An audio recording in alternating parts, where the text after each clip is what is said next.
Today, the administration in damage control. The president's Homeland Security advisor, Lisa Monaco, writing in USA Today that the White House will review NSA surveillance, quote, to ensure we are collecting information because we need it and not just because we can. U.S. officials confirmed some damage has already been done.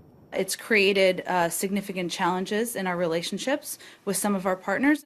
What the White House still will not confirm, however, is if the NSA did in the past monitor the calls of world leaders, including German Chancellor Angela Merkel. All I can tell you is what the president told the chancellor. The United States is not monitoring and will not monitor the communications of the chancellor. That answer not yet satisfying for European allies, who in Brussels today warned the surveillance could jeopardize their crucial cooperation with the U.S. on intelligence gathering.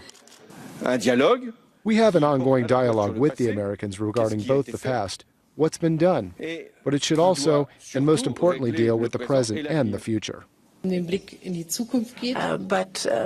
obviously words will not be sufficient. True change is necessary. And more shoes may soon drop. The U.S. is now reportedly warning other countries not publicly allied with the U.S. that documents taken by Edward Snowden detail their secret intel cooperation with the U.S. in operations targeting China, Russia, and Iran. I think outing these countries would then put their relations with Iran in jeopardy and also could make them open to some form of Iranian intelligence or other retaliation.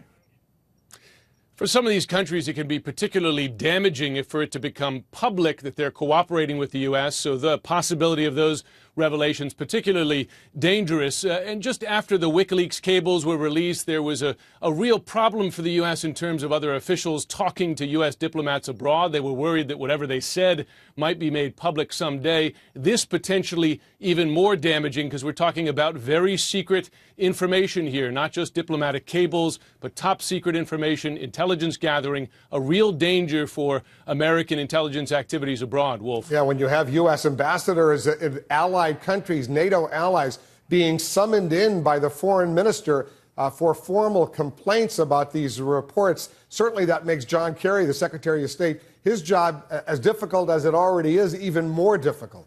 No question. We had one more U.S. ambassador summoned today, that in Spain, which gives us another idea of what one of those 35 countries we were talking about yesterday that U.S. was spying on their world leaders. You can surmise that one of those was Spain as well. Yeah, it's one thing to have a U.S. ambassador summoned in a country not so friendly, but when Spain or other NATO allies do it, that's a huge deal.